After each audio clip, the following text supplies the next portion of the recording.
Hi, everyone, and welcome to another episode of the Auto Repair Marketing Podcast. I'm your host, Brian Walker, and today my co-host is Hallie Wassinger, who is our digital ads manager here at Shop Marketing Pros.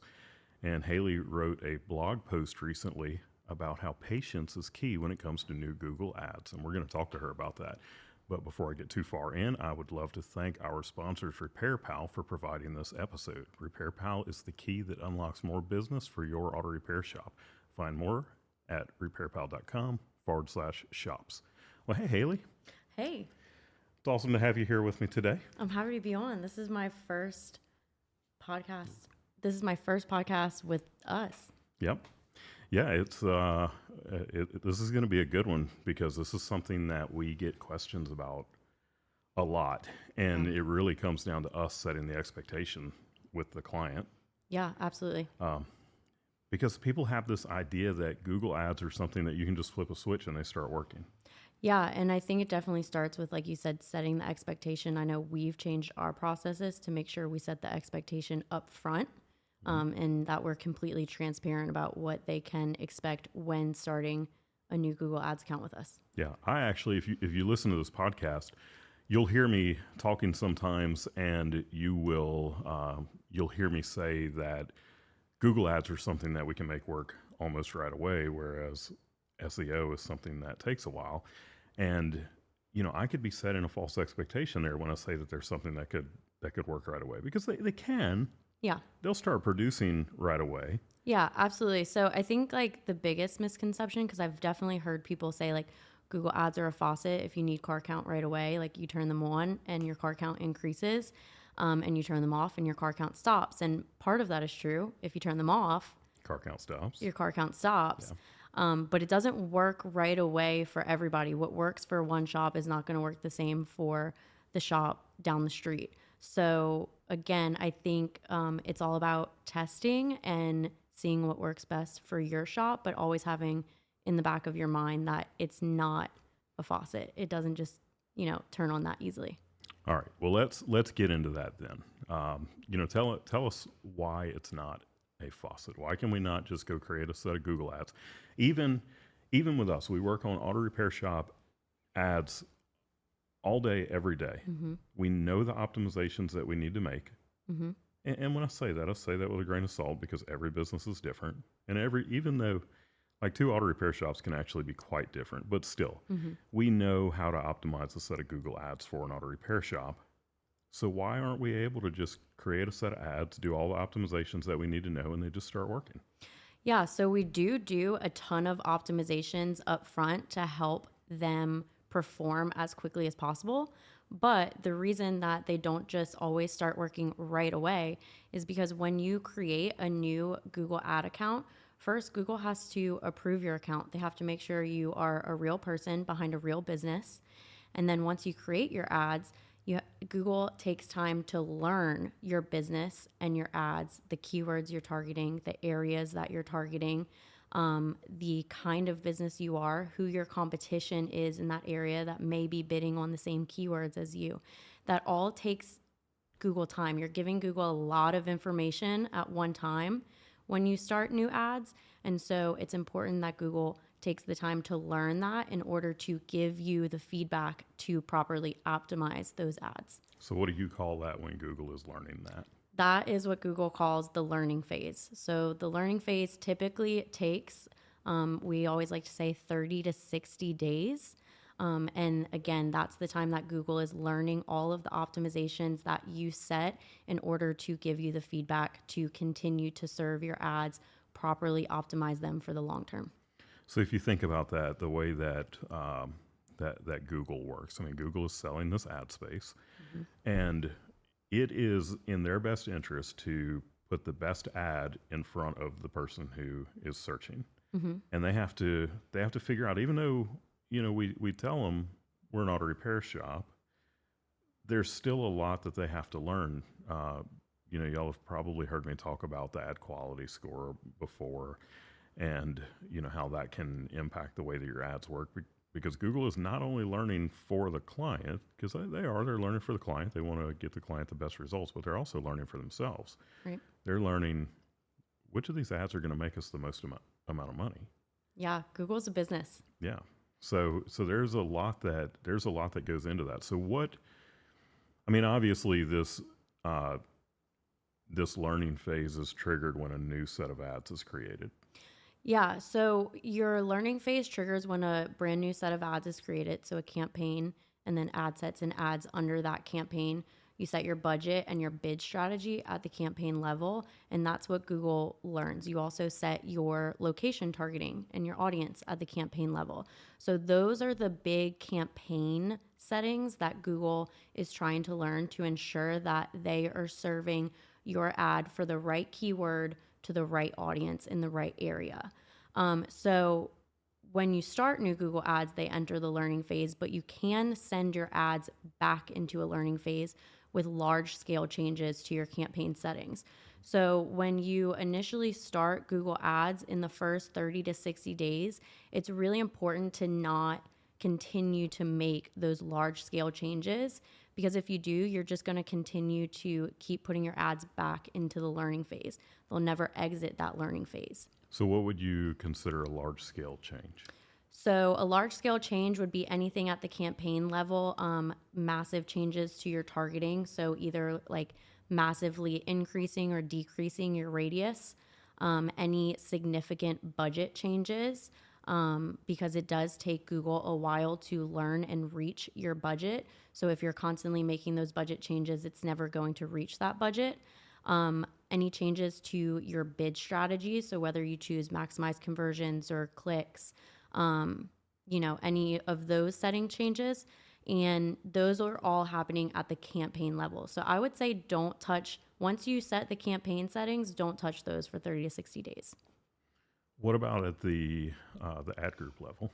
At the ad group level, that's where you want to continue to make changes while your ads learn, because that is how you best optimize your ads. So any ad set changes that you can make would include, and I encourage you to make actually, would be changes to your search keywords and changes to your negative keywords.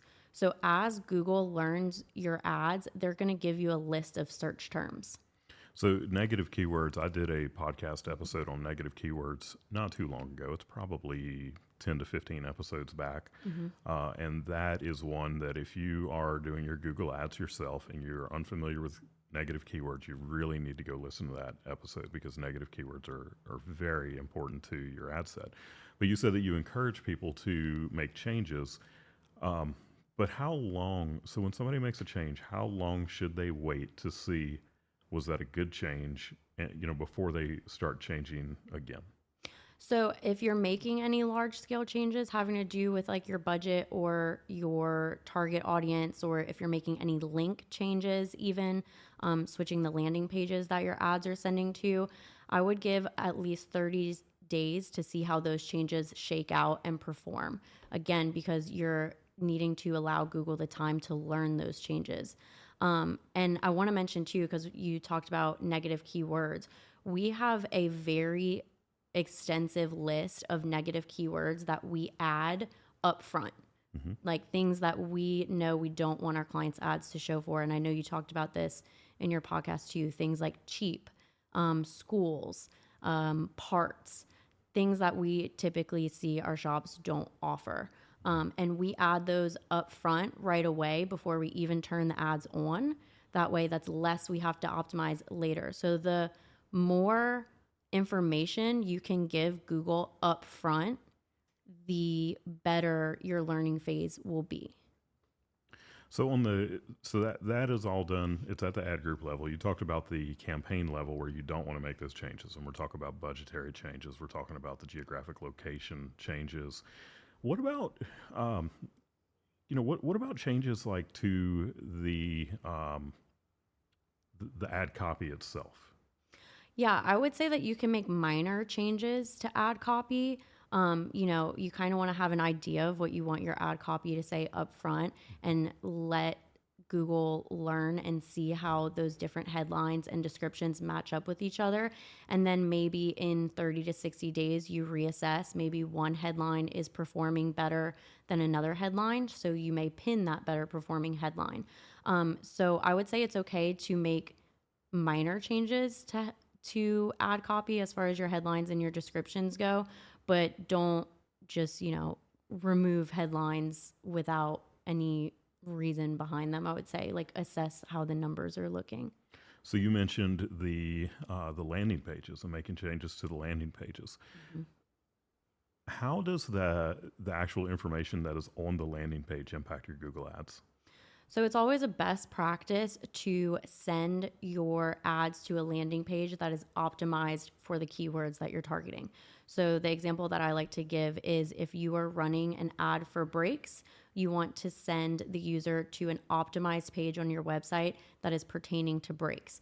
One, it's just a good user experience. If somebody's searching for brakes, they want to know more about brakes, so give them exactly what they're searching for. But it is also good for your Google ads and your ad quality score, because what Google does is they will read that landing page. And if it's properly optimized, Google will pick out keywords on that landing page that you are also targeting in your Google ad, and it will help increase your landing page score and your ad quality score and serve your ads more. A lot of people don't think about the fact that Google, it's basically an AI, For sure. and this is machine learning that we're talking about. Mm-hmm. But they don't just look at your ads. I mean, I'm sure that they used to, Mm-hmm. but now it is smart enough that it knows when an ad is going to this particular page, that AI is going and reading that page, and it's basically, it's artificial intelligence, but it's almost like a human going and reading the page and determining, does it make sense that when the person clicks on this ad that is about, this ad is being triggered for these keywords, Mm-hmm. and the text of the ad says this, so now we're taking them over to this page. Is there going to be a good user experience? Like, Mm-hmm. does this landing page match up with the thing that the person was searching for and what they clicked on? Mm-hmm. And is it going to give them the information that they were looking for? Yep. Because that is going to, like, all of that is factored into how well your ad's going to work, Yep. and ultimately how much money is Google going to make. Yep. But when it comes down to it, the more money that Google is making, probably the better, or the more money that Google is making off of you, I should say, probably the better your ads are performing. Yeah. So I mean, we see this from, time to time. We'll have a client come to us and say, like, I want more. And they're maxing out their Google budget every month. And our suggestion to them is your ads are completely optimized. We do maintenance on them every month. They're performing well. If you want more, you need to increase your budget. And Google will even tell you when to increase your budget. It gives you suggestions on when you should increase your budget and how much you should increase your budget by, how much you can expect by X amount of budget increase. So with that being said, the more money you give Google, the more you're going to get out of it.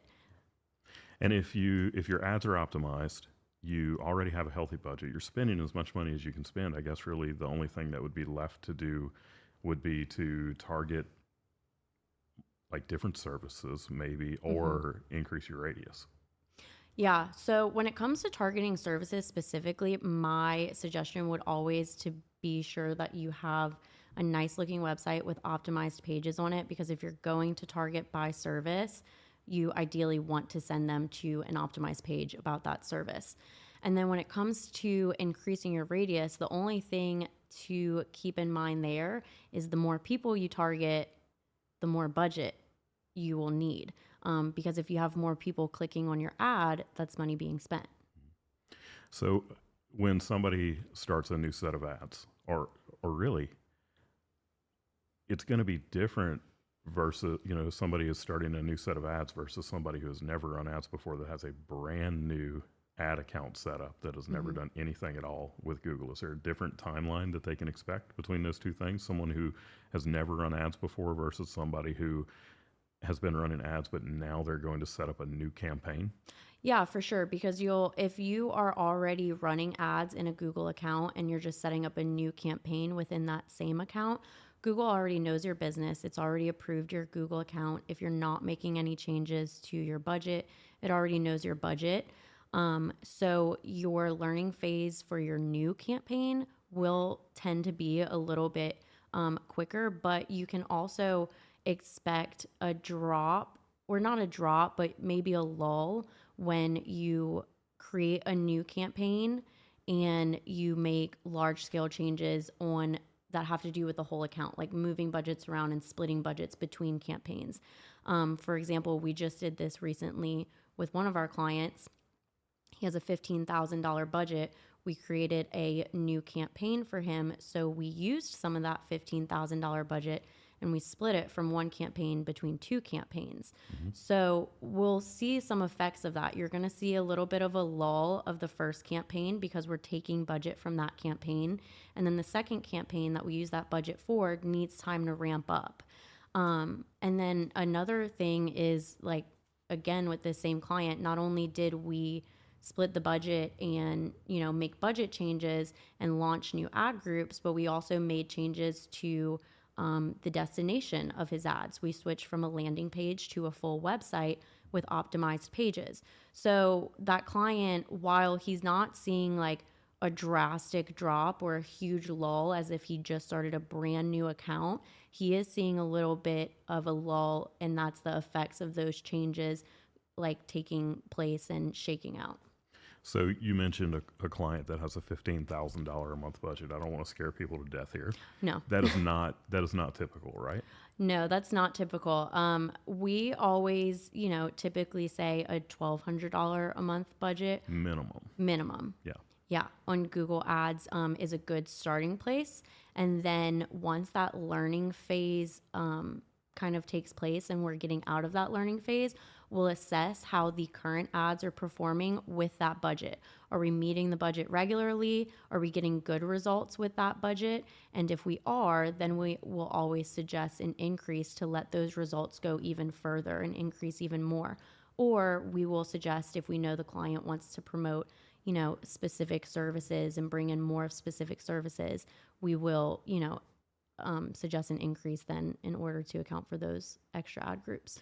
Yeah, and just to give people an idea of what to expect also, if you have never run Google Ads before, or if you're running Google Ads with a company that has never asked you to increase your budget, because we see it all the time. We see them coming from one company in particular that they'll come to us from them, and they've been running a $350 a month ad budget. And when they get to us, we're like, hey, minimum $1,200. But then we're not even at the sweet spot when we get to that, because if you're in a more rural area, that's probably a good budget. And I keep meaning to do a podcast episode on this where I really talk about how population impacts marketing. For sure. But if you're in an area that has a decent population, and when I say decent, I'm talking about a town of 60, 80, 100,000 people, which is not big, especially when you compare it to like Houston or Atlanta or something like that. Yeah. If you're in an area that's got 60 to 100,000 people, if you are willing to put $3,000 to $5,000 into your Google ad budget, you are going to see a lot more cars. Absolutely. A lot more clients. And that's one of the things I really try to get through to people is don't be afraid to spend money with Google. I mean, if you start handing me $1 bills, and every time you hand me a 1, I give you a 10 back, how many ones are you going to want to hand me? A lot. Yeah. And that's the thing. And you have to have the capacity in your shop, and you have to have the service advisors who can convert the client, the phone calls to clients and all of that. So, there's a lot that goes into that.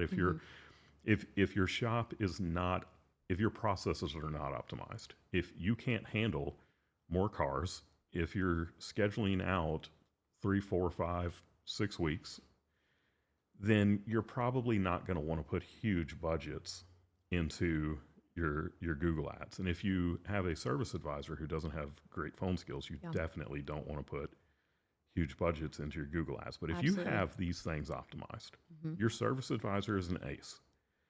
You have the capacity in your shop for more business. The area that you serve has the population. Geez, give Google the money. Like, pay them, and they will send you clients all day long. All day. Yeah, and I think like that is the number one thing we're seeing with our clients more and more is they are realizing the power of Google Ads and what comes with a budget increase. I think a lot of times people get stuck at one budget, and it could just be because maybe budget increases aren't being suggested to them.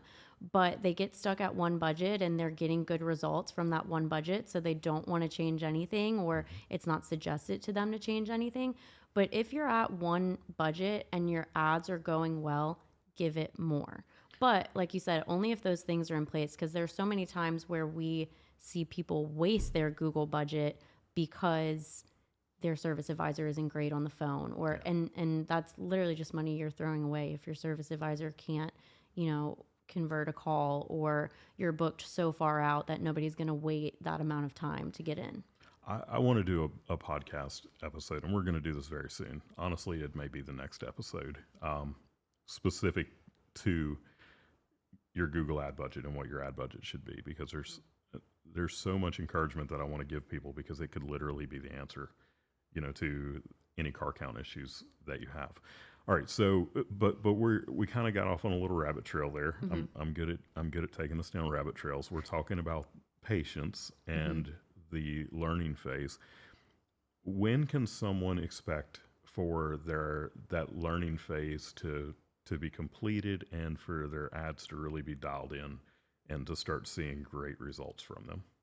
So I would say, and Google says too, around that 90-day mark is when you should really start to see your ads reach full potential and start giving you conversions, and good quality conversions, and multiple of them.